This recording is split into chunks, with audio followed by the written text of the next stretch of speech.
We're ready to get started this evening. We have a special guest with us tonight.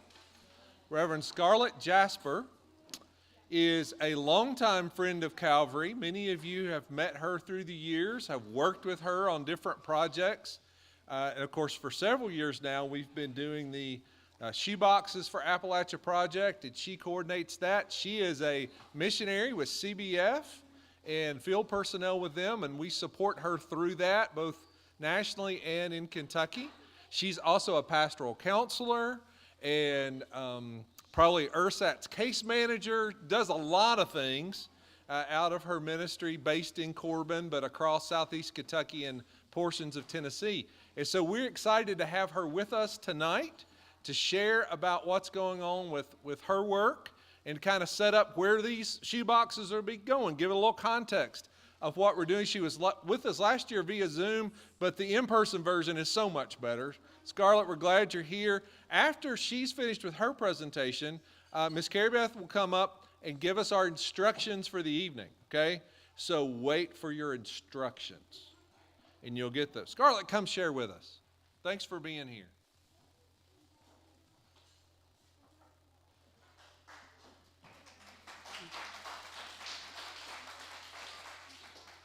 I'm a little bit shorter, so I don't know if you can hear me.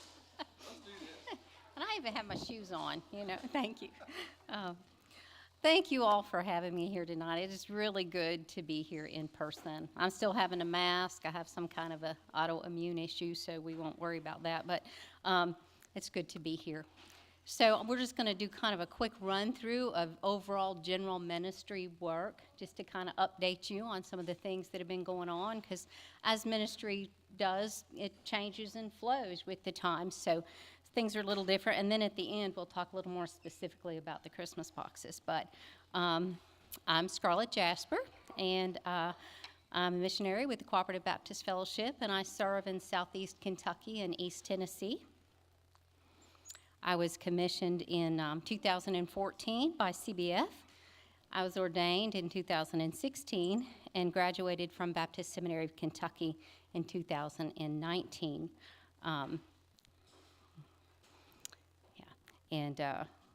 My concentration was in pastoral care and counseling. Next slide, Chuck. And the OGM funding model, in the process of that time, used to, when I was first commissioned, I had to raise all of my own support. So for several years, I did not receive a paycheck. I raised enough funds to do ministry work, but my husband took care of me. If that funding model had not changed with CBF, I would not be here today. So I do want to thank you for your support of the Offering for Global Missions, because that is one of the reasons I'm still on the field today and able to do the work that I'm doing. In the process of field personnel, since I had to raise my own support initially, I had to start a nonprofit. And so I do my work as field personnel through Olive Branch Ministries. And that is the nonprofit that I work through. And so it's a kind of a partnership with CBF. When we go back to the pictures. When we're talking about rural poverty, I was commissioned under Together for Hope, which is a rural poverty initiative with CBF. And the pictures in the previous slide are just some photos of some homes of some folks that I work with.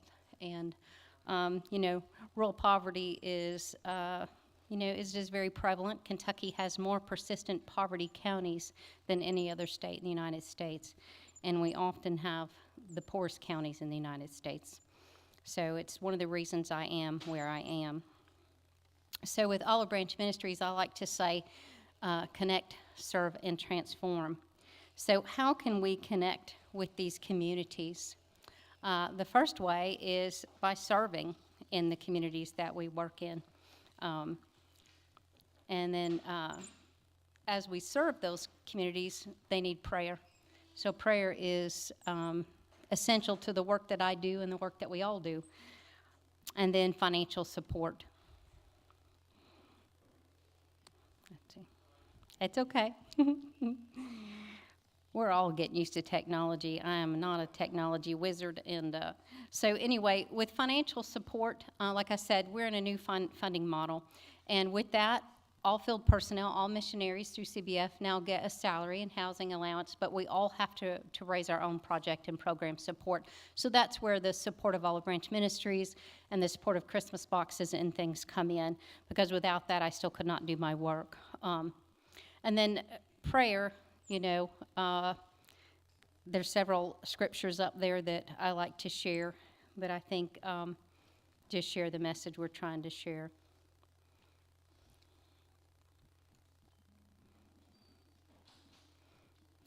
And we can go to the next slide.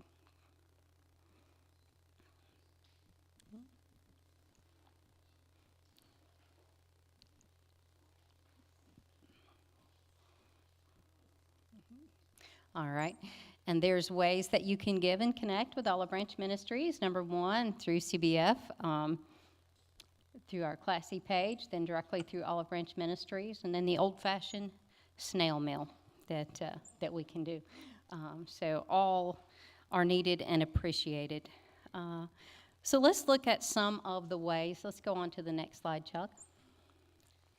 Some of the ways that I minister in the communities that I serve. And one of the foundational parts of my ministry is financial education and advocacy. Part of my background is working with loss mitigation, foreclosure intervention, homeownership counseling, all kinds of financial education.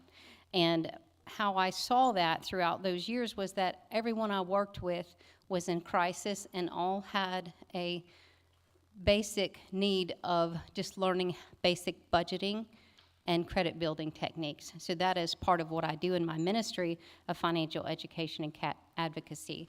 I do one-on-one workshops, I do one-on-one education, as well as community workshops. I have several agency partners that I work with, and we do groups on budget, just basic budgeting and credit building assistance, because as we all know, the better our credit score, the less we're going to pay for things. And the folks that I work with have the least amount of income, so they need to be able to get a better interest rate. Now, we also do advocacy against payday lending.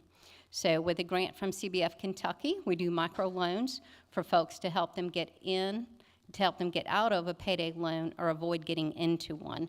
So I partner now with L&N Federal Credit Union, and we do a secured loan for those folks. And then what they do, it helps to build their credit as they're paying that money back. It's a very low interest loan, and we secure the loan through a savings account CD there. So that program has evolved some. And through COVID, we had several folks that had been making their payments and things like that, but I had some generous support through that time, and folks were struggling, and we actually forgave several of our microloans for folks during that time. Part of our ministry is self-help workshops in economic development focus. Together for Hope is part of the foundation is asset-based community development.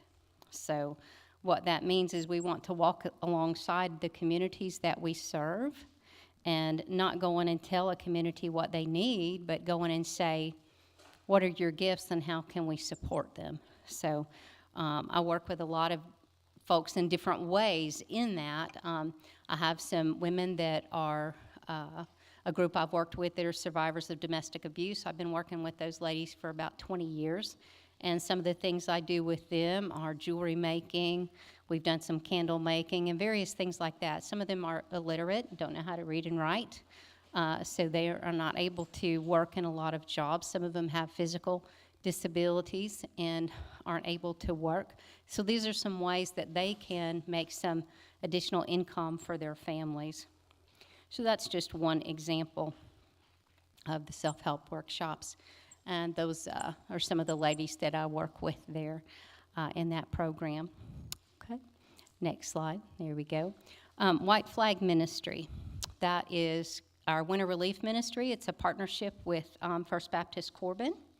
And what we do there is beginning the Monday after Thanksgiving, which is coming up, on the coldest nights we shelter folks that are experiencing homelessness. And Monday through Friday of each night through the week, we provide a hot meal. And that goes on to the middle of March So that is a very large project that's coming up. My role in that work is a lot of case management, working with folks to try to help stabilize them, overcome barriers to housing and employment. So there's a lot of case management aspects, as well as the pastoral counseling aspect in that. A lot of the folks that come through there are experiencing trauma, untreated trauma, and need some pastoral counseling. So that is White Flag Ministry. What we do is we check people in, we feed them, we transport them to a local motel on the coldest nights that we're doing shelter. So that's a large part of my work at this time of year coming up. All right, next slide. All right, and then ministry to the sick, shut-ins, and families in medical crisis. I work a lot with folks that are in crisis. That's why I'm here. So I have a partnership with Baptist Housing, which is a 64-unit apartment complex for elderly and mobility impaired. I do a lot of case management and counseling there. I also help a lot of folks who are struggling in medical crisis. The last few months, I've taken several people for doctor's appointments, medical procedures, surgeries. You know, when you're already struggling and in crisis, and then you have a medical crisis such as cancer, and you have no close family to be with you, then I'm there to help take them to those appointments, but also offer emotional support through counseling. So that's some of the work that I do in that area. And then next, ministry to children, youth, and teens. I hold a lot of workshops and do a lot with schools. So we focus on literacy, hygiene, nutrition, and the importance of physical activity. So some of the ways that we do that are with workshops and activities. You can go to the next slide, Chuck. Here's some photos of some of the workshops going on. There's a hygiene class and some various other activities going on there. Okay, next slide. This is one of the fun activities that I've done in the past and in process of working on for this summer is a literacy walk and physical activity event at the park. And what we do is we print a book on yard signs and place it on a walking trail. And at each page on the book, there's a different physical activity at each station. And so then at the end, we have a healthy snack and a craft, and we have books for the children to take home with them. So the last time we did it, we had 64 families come, and each child got about 3 or 4 books apiece, and we just had a wonderful time. So, of course, with COVID, we've been unable to do some of these things, but this is one that I'm in the process of working with partners on hopefully for this summer. Okay. School partnerships are a very large part of my ministry, not just with Christmas boxes. We have 3 schools that I partner closely with. One is Pine Knot Elementary in McCreary County, Kentucky. The other is East Bernstadt Elementary in Laurel County, Kentucky, and Oneida Elementary in Scott County, Tennessee. So with these schools, every child in those schools get a Christmas box. So that's the majority. It's about 3,000 boxes that go to these 3 schools. So every one of those children get a Christmas box. But I partner with them year-round with back-to-school supplies, supporting their clothing closets with new socks and underwear. Many of our children do not have access to those, and so we try to provide that for them, as well as hygiene items and emergency food items for the food pantries. A lot of my communities don't have a community food pantry, so the school acts as that entity as well. So, for example, Oneida called me right before the end of school last year. They had about 6 weeks left, and their pantry was empty. And she said, I'm getting requests for families that need food. So with technology that I'm getting into, learning, I did a click list for the first time because I was traveling. And so I did a click list at Walmart because Oneida does have a Walmart. Most of my communities do not, but Oneida has a Walmart. And I did a click list of the specific things they needed for the pantry and had it set for a time for the Resource Center coordinator to pick it up. So that was a wonderful way to do that. In the past, I've always done all the shopping and taken it there and all of that. So it still supported the local economy there at Walmart and, and was able to provide that need. So, but I do other things with them as they need hygiene classes or counseling with parents or various things like that. So those are strong partnerships with those 3 schools. Okay, next slide. All right, we're celebrating 10 years of Christmas boxes this year. And we'll talk a little bit more about Christmas boxes after the presentation. But, you know, like I said, those boxes go to those 3 schools, all of those children, as well as some other entities. And we'll talk about that. We'll come back to Christmas boxes. Here's just some photos from past. All right. Mission opportunities, that's one of the other things. I do have some limited hands-on mission opportunities that are available at various times for teams to come and serve. Construction, community garden at First Baptist Corbin, ministry to the elderly and disabled. I do quite a few things at Baptist Housing in Corbin with those population. It's wonderful because one of the first things I do when I assess someone coming through experiencing homelessness, do they qualify for Baptist Housing? And we've had several folks be able to get into housing there. And so when they move in, they don't have anything. They have no furniture, no anything. So we help support them in that way. But just, you know, various things. I've had teams come and do some painting and stuff on the facility, but a lot of it was having lunch with the residents, doing a craft for them, singing, visiting, because many of them are very lonely and have no family. So we do some things like that. Some educational things like the literacy walk, and then winter relief and Christmas boxes. All right, and I cannot have any presentation without talking about Extreme Build.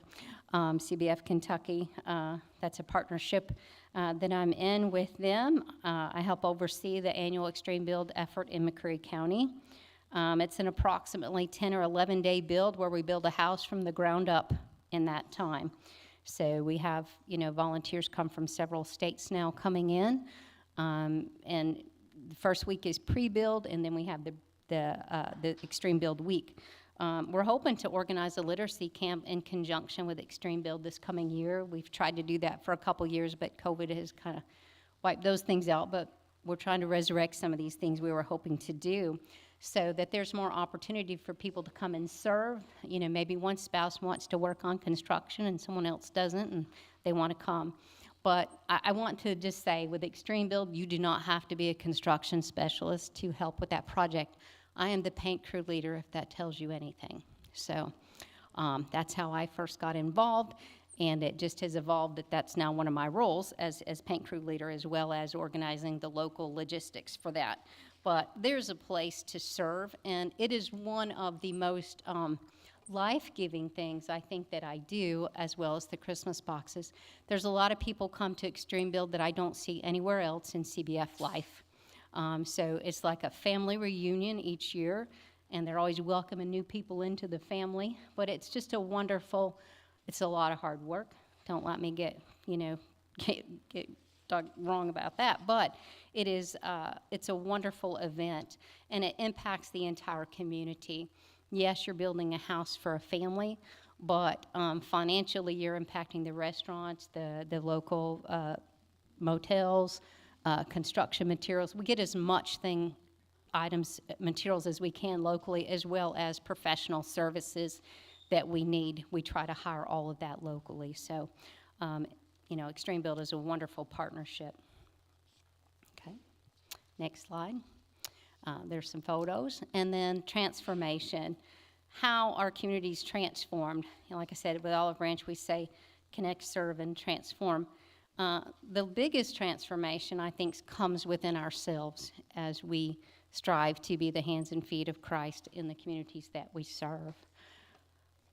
One thing I wanted to touch on a little bit that I did not put in the presentation was the pastoral counseling. I am pursuing my licensure as a pastoral counselor, so that is a large growing part of my ministry work these days, and so it does take away from some of the other work, but I think it's very needed with the population that I work with mainly. They are people that are in crisis, and they are suffering from trauma, and they need some mental health counseling. And I don't want anyone to not be able to access a faith-based counselor if that's what they choose. So because faith-based counselors, even though you have to have licensure as any other counselor, insurance companies do not recognize you, so you cannot pay. They don't pay. So if you have a health savings account, you can pay that way. So a lot of my counseling is pro bono. So I don't want that inability to pay to keep someone from being able to access a faith-based counselor. So I do individual, couples, and children counseling.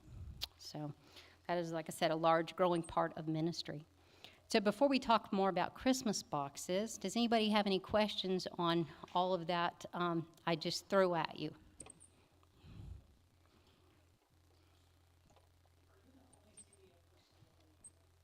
I am. We have a couple in Louisville that works with refugees, but I'm the only field personnel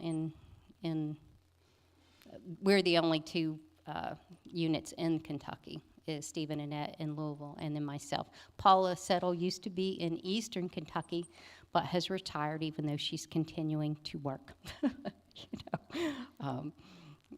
She works a lot with refugees as well in her retirement. I do some in Eastern Kentucky.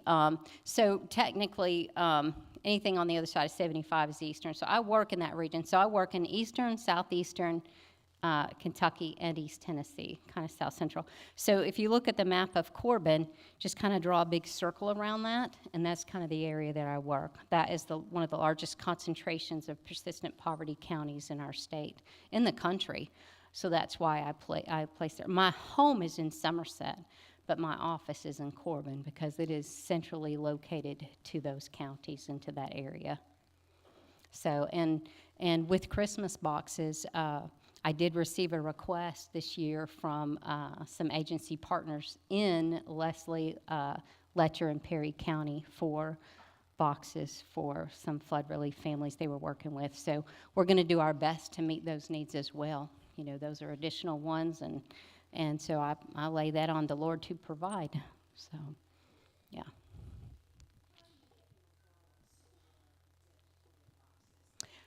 They come, like I said, the schools, the 3 schools I partner with, and then the others come through agencies that I partner with, and so we also do boxes for senior citizens. So senior citizen centers that I partner with and do other ministry work with, Baptist Housing, there's 64 apartment units there. All of those residents get a Christmas box. And then families that we come in contact with through the church, through White Flag, and through other work throughout the year, because I do case management from First Baptist Corbin all year long with populations experiencing homelessness or, housing insecurity in some way or food insecurity. So whenever people come in, if I'm not there, they will call me or take information from me, and I'm the one that does a lot of that case management with folks. So it's just coming in contact with folks, but working with the agencies I work with. One thing about when I came to CBF, I was already working in these communities, so I already had a lot of these partnerships in place. So, it's just families that we're working with and agencies we work with in marginalized populations. So we have some at-risk teens that we provide Christmas boxes to, and those will go to Otter Creek and Foothills Academy there in Wayne and Clinton County, as well as the Job Corps in McCreary County, and others through middle and high school partners.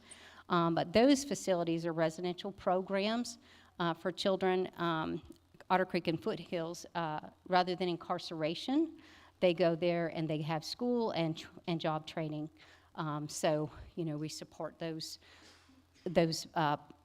children there. They're kids. They're still kids at those schools, and we support them with Christmas boxes as well. And I have some other high school partners that, like one school, it's basically the special needs children. They're kind of left out of everything else. And so I have a partnership with them for a long time, and so I provide specific Christmas boxes for those children in that classroom, and we do a Christmas party for them.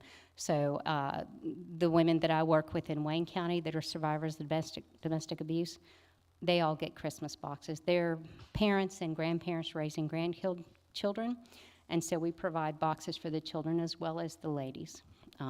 So those are boxes that I really try to make very special for them because, they will not.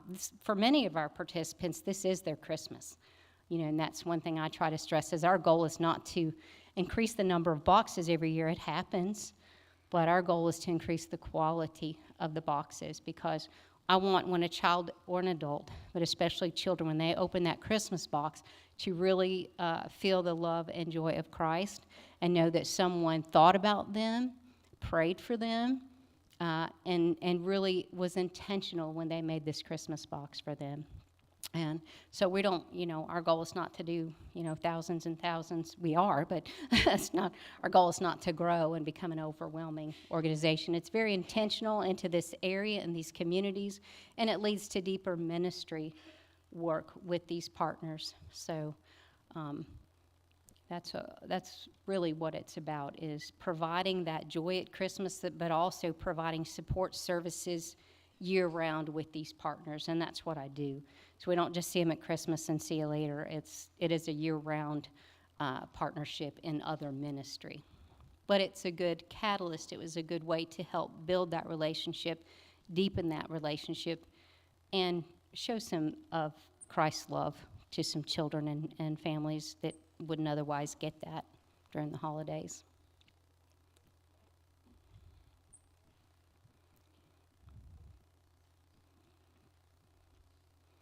All right. Anything else? Let me say, there are volunteer opportunities to come to Corbin and work in the gym on helping to pack and check boxes.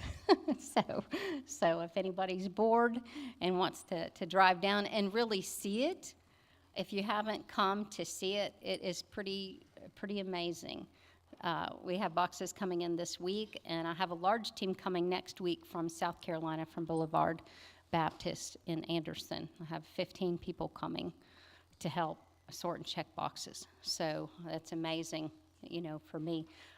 But it will be, when I think that the first year we did about 75, and I did it in my little mission office in Somerset, and did it there for about 4 years. I cannot imagine, how I managed to do that at that time, because we were doing about 500 from there, and it was a process. You could only do so many Christmas boxes, and then the resource center coordinator would send her husband in his pickup truck, and he would put what he could in the back of the truck and go ahead and take it to the school. I mean, it was done in shifts, and it wasn't sorted in any way. It's just as they came in, they went out. Now it's organized and sorted, and when they get them, they know that all these are preschool, kindergarten boys in this stack. Not, it could be anything when they got them before. So it's evolved, and we learn and grow each year. And so, thank you all for your support, because without the boxes that you send and your financial support, it wouldn't happen. So, all right. I'd like us to say a prayer over Scarlett. We're just so glad to have you in person. And again, we thank you for the good work that we could see, so much work that goes on year-round through the Olive Branch Ministry. We thank you for your call as a woman in ministry and for allowing God to use you in such a mighty way. And so let's just have a prayer over Scarlett this evening for a minute before we go on. God, we thank you so much for this night. We thank you for Scarlett's trip down here to share in person her ministry, the Olive Branch Ministry, and all the different things, God, that are being done in your name in that part of our country. God, we thank you for Scarlett's call, the call that you gave her a long time ago to answer, to be a missionary in this area, God. And we just thank you so much for her willingness to do that, because we know to be a missionary is to be sacrificial. And we thank you, God, for all that she puts in. And we thank you for upholding her and providing her health, God. And we pray that you would continue to do that, God. God, we thank you so much for all the different things that are going on all throughout the year, God. We're excited for some of those that we are part of, like tonight in Extreme Build, God. And we just thank you for all the different people that are touched, from little children all the way through senior adults, God. And we pray for strength, for finances, for all those things, God, that need to be in place for those ministries to continue to do good work to those people in that area. God, we thank you again for Scarlett and for being able to see her tonight in person, and can just continue to be with her and bless her. In your name we pray, amen. Amen. Thank you so much. Thank you so much. Good to see you. We appreciate it. Okay, so now we're ready to get to work, to be